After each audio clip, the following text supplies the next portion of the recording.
Instead of hiding from death, Sam seemed to go out of his way to meet it. Sam spent his life shooting photos, but Mom said he got nervous being in front of the camera. I guess we're all afraid of something.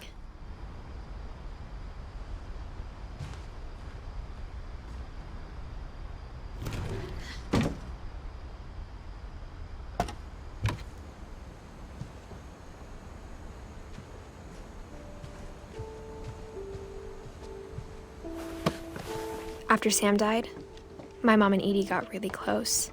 They'd both lost a lot.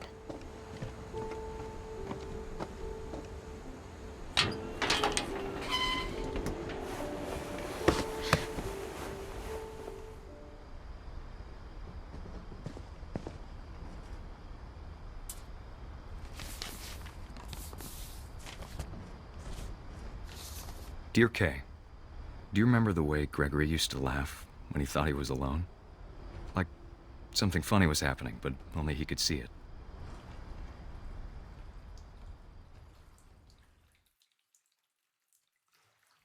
I think he saw things the rest of us don't.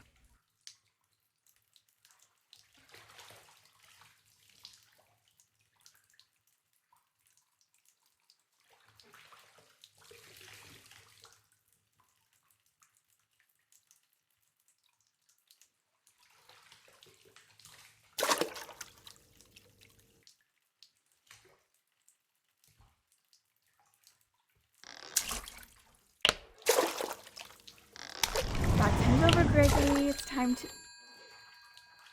Hold on, sweetie. Hello?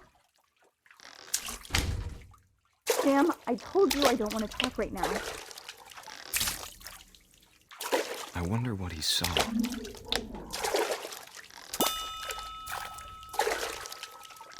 What his world was like.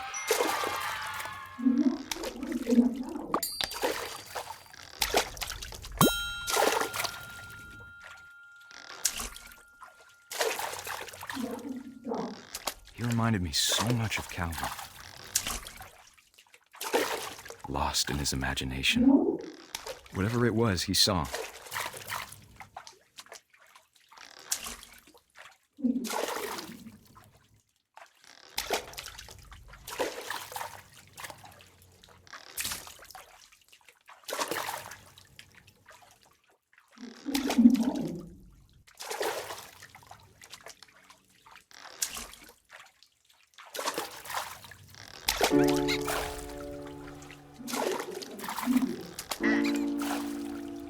It sure made him happy.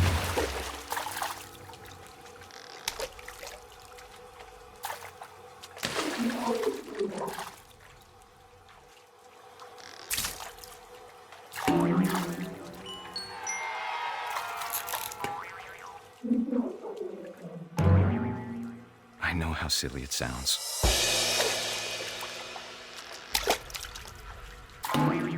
That I worried about a baby being too happy. But I could feel him slipping away. Sorry about that, Gregory. I know you did everything you could. Maybe if I hadn't called that night. Damn it. Hold on, I don't want Gregory to hear this. I wish he could have told us about the world he saw.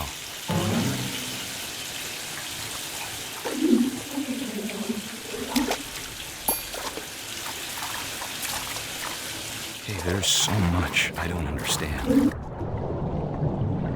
about Gregory. About everything.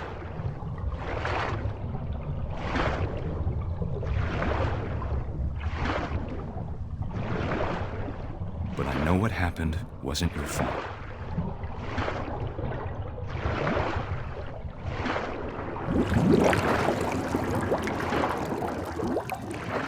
I'm sure he's happy. And he'd want you to be happy too. Good luck, Kay. Love, Sam.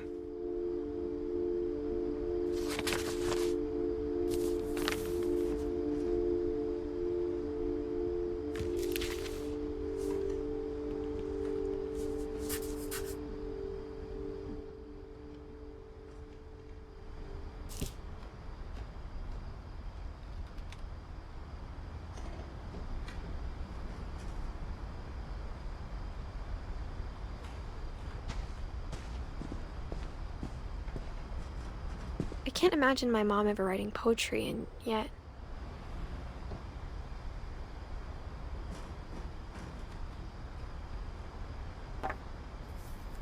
A poem for Gus, who always said the wedding was a bad idea. Our father never hit us kids, at least not very hard, before the day my brother said with teenage disregard that he'd be dead before he'd see a wedding in our yard.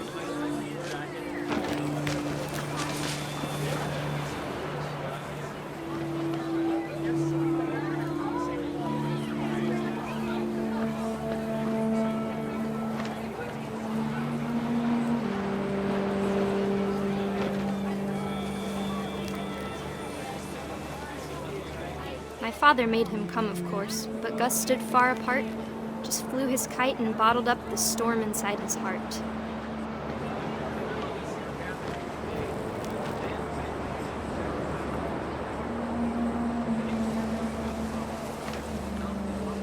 I tried to talk him out of it, but though he'd never met her, we don't need a stepmom, were the words that I now pronounce you husband and wife. You may kiss the bride.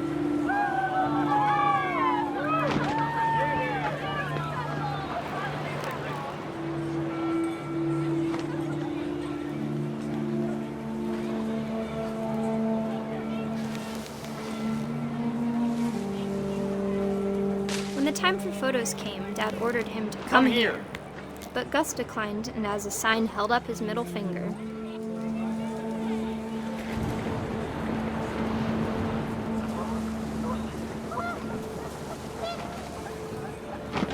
The wind picked up, and panicked geese appeared and quickly went. But all the humans did that day was go inside the tent.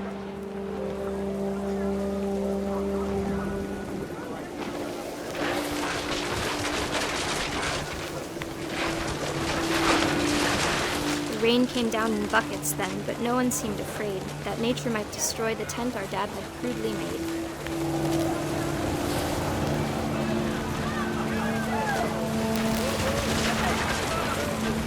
The thunder sounded much too close and full of angry power. But all my father said to this was, "Make the music louder."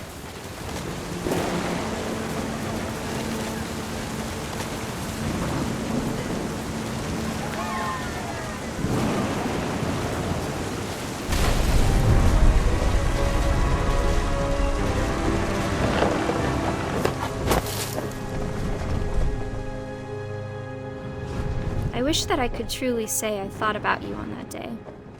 Out there on the beach alone, just you, the wind, the sea, and foam. But I didn't, until we found you.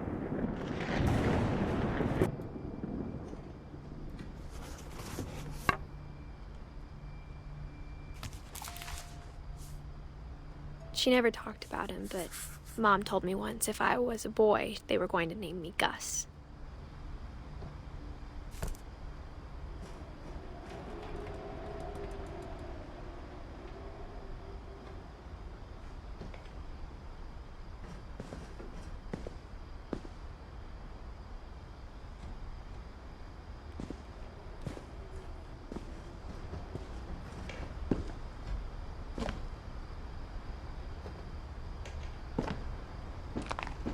My mom moved up to the loft after her brothers died. At the time, it was as far away as she could get.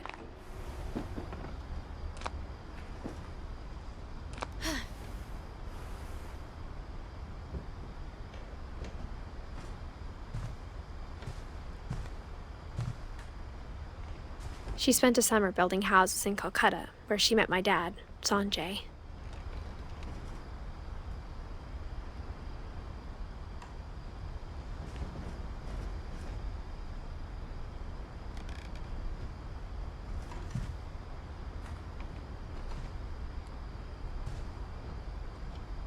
Religion was another thing my mom never talked about, but I think it helped her a lot after her dad died.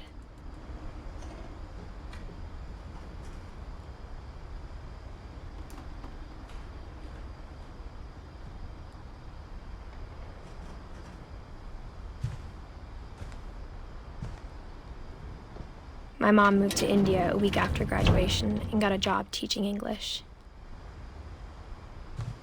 Lewis was born a year later.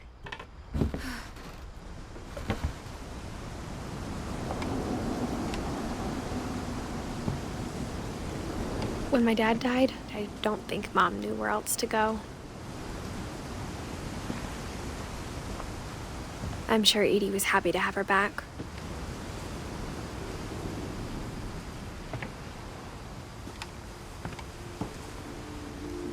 The house had to get a little bigger, but Edie was used to that.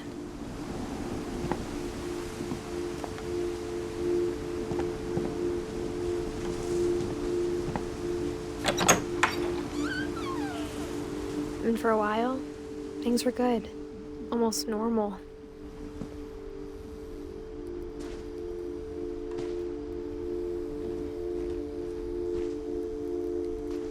But it didn't last.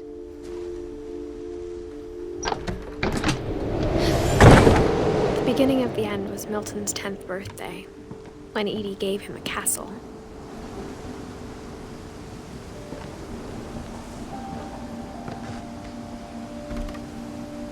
After Milton disappeared, the only thing he left behind was a room full of paintings.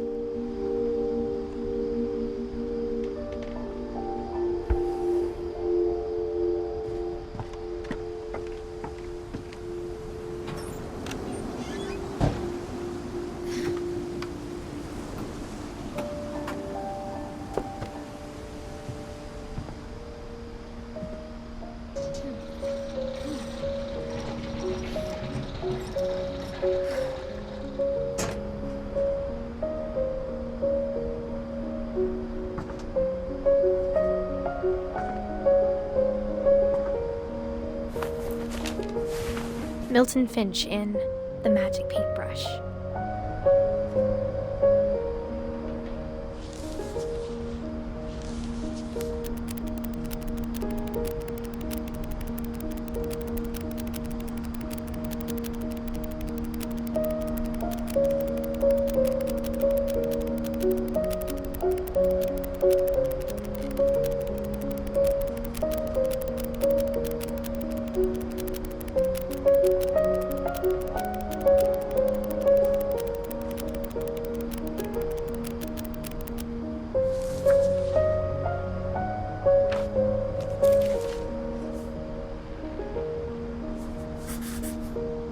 I was 4 when Milton disappeared.